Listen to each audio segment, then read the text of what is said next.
le monde. J'espère que vous allez bien. Comme promis, vu que j'avais reçu plein de messages par rapport à l'organisation de la classe, je refais un direct que j'avais déjà fait l'année dernière, mais c'est pas grave. Comme ça nous permet de papoter un peu sur comment se- s'organise ma classe. Ah ben il y a Seb. Seb, viens nous faire un coucou après. Ça sera cool. Donc ben je vais arrêter de me filmer, je vais filmer la classe. Et puis si vous avez des questions, ben n'hésitez pas. Donc voilà ma petite classe. Donc là, je suis au tableau et je vous fais un petit tour du propriétaire. Voilà, en plus, avec les lumières, la lumière du jour, c'est un peu à contre-jour, même si j'ai fermé les volets. Je finis de corriger, j'arrive. Ouais, ça va être trop bien. Donc, ben, comme dans le petit direct que j'ai fait ce matin, je vous expliquais que dans le couloir, les élèves posaient leur, ils posent leur manteau, comme chez vous, je pense. Ils posent leur sac, parce que les sacs ne rentrent pas en classe. Et ils laissent aussi comment ça s'appelle, leurs chaussures. Parce que au CP, chez nous, ils mettent des chaussures. Voilà. Les chaussons et les sacs du groupe A et du groupe B. Alors, combien j'ai d'élèves? J'en ai 23 cette année et l'année dernière, enfin, je fonctionnais déjà comme ça, en fin d'année en tout cas, et j'en avais 25.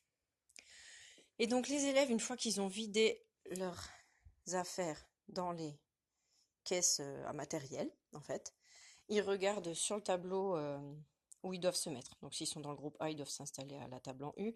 S'ils sont dans le groupe B, là, ils doivent se mettre sur les tapis. Et puis on change dans la journée selon les besoins.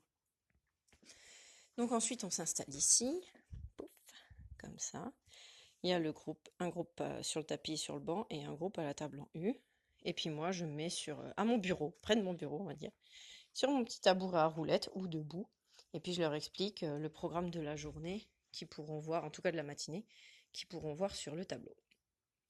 Et là, normalement, je mets ce qu'ils vont faire dans la semaine, mais j'étais un peu trop à la bourre ce matin, donc je ne l'ai pas mis. Pas pour le moment. Donc voilà, j'ai mon tabouret à roulettes, et ça, c'est ce qui me sert de bureau, en fait. J'ai plus de bureau, tout est là-dedans, les manuels, le bric-à-brac, les photocopies qui sont prêtes. Dans le petit panier, là, je mets aussi les petites affichettes que je devais mettre sur le tableau pour certaines activités. Et puis, ben ça, c'est ce qui me sert, en fait, de pense-bête. J'y ai tout, ça, c'est pour les remplaçants surtout, les têtes des élèves, l'emploi du temps, ça c'est le relevé, le suivi des centres.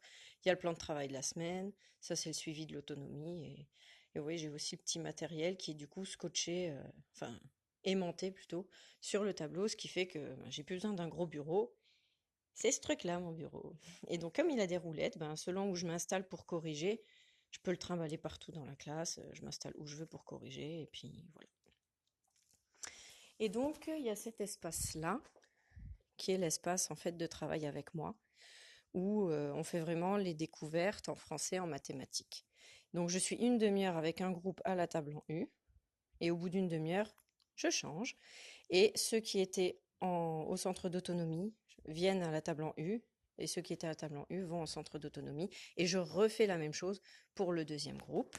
Enfin, je refais la même chose avec des nouveaux élèves, quoi. Donc du coup, ça sera pas toujours exactement pareil, mais c'est comme ça que ça marche. Et quand ils sont au centre d'autonomie, ils sont là. Et là, au centre d'autonomie, du coup, ils choisissent comment ils s'installent, où ils s'installent et avec qui ils s'installent. En début d'année, sur le tableau où il y a la chaise et le tapis, je leur disais, aujourd'hui, vous devez vous mettre avec tel enfant, vous devez faire telle activité, etc. Et depuis le début de cette période-là, donc depuis la reprise de Noël, c'est plus du tout comme ça.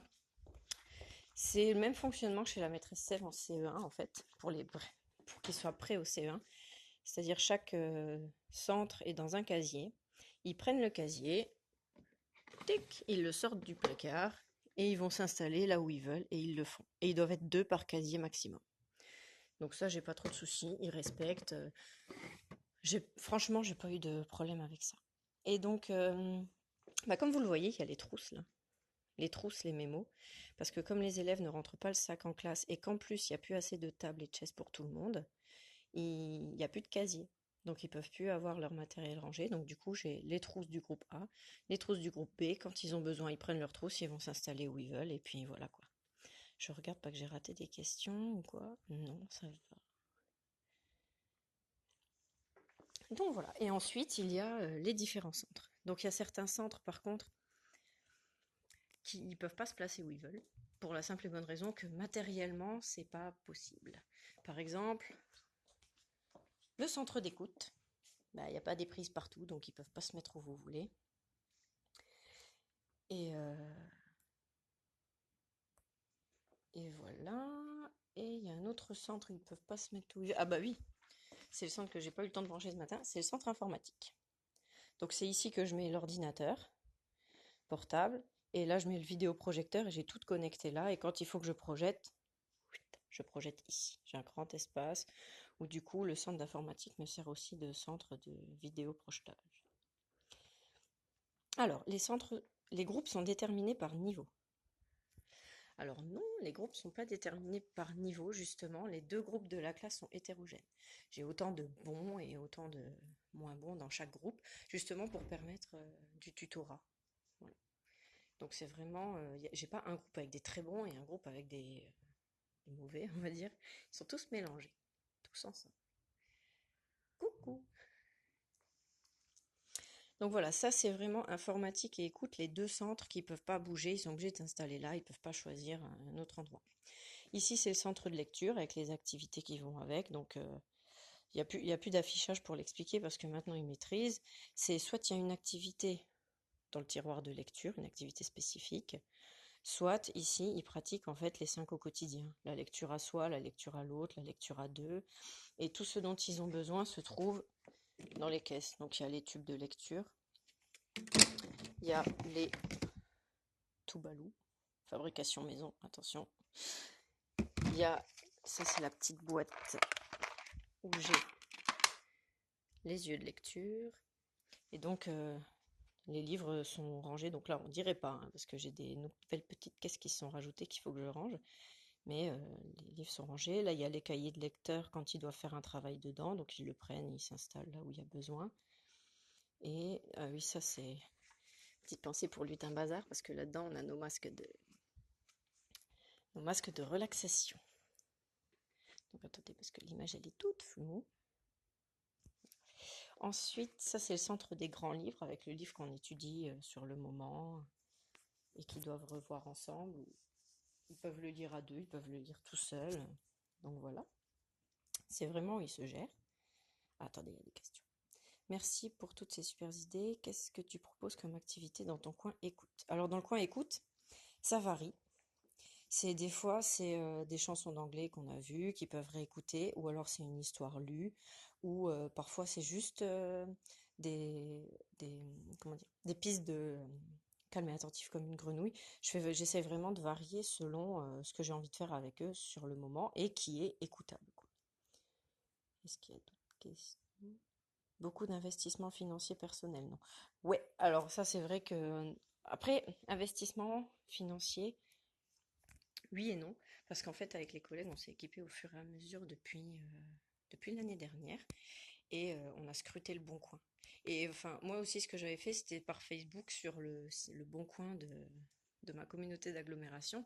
J'avais passé une annonce en disant, voilà, avec mes collègues, on voudrait changer un peu notre façon de travailler. Est-ce que vous auriez des tables Ikea ou des petits tabourets à nous passer? Ceux qui veulent s'en débarrasser, surtout ne les jetez pas, contactez-moi. Et en fait, il y a plein de personnes qui m'ont contacté. J'ai notamment récupéré les tables là, avec les tabourets, la chaise bleue au fond, les deux tabourets là, je les ai achetés. Ça, c'est récupéré d'une copine. Ça, c'est mon papa qui l'a fabriqué. Ça, c'est récupéré de mon frère qui voulait déménager.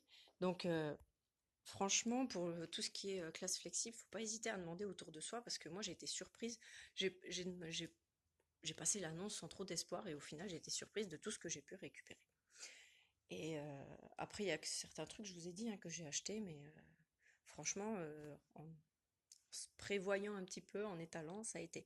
Mais du coup, l'avantage, moi je voulais aussi acheter moi une bonne partie pour que si un jour je change d'école ou quoi, je prends tout et je repars là-bas. Euh, je vais continuer dans le sens là. Donc du coup, ici, c'était en début d'année le centre d'écriture. Attendez, j'essaie de faire en sorte que ça soit net, mais le téléphone ne veut pas. Voilà. Ça, c'était en début d'année le centre d'écriture. Donc il y avait la frise, il y a toujours, hein, du coup. Et les référents d'écriture, ils se trouvent là, tout comme les cahiers. Mais maintenant, c'est une table ordinaire que les élèves, ils peuvent s'y mettre comme ils peuvent aller faire écriture ailleurs, quoi. La seule chose, et ils le savent, c'est que pour faire de l'écriture, de la copie pure, ils n'ont pas le droit. Attendez, je sais pas si on voit, ils n'ont pas le droit au ballon. Parce qu'ils sont pas assez stables. Donc du coup, ils savent que pour l'écriture, les ballons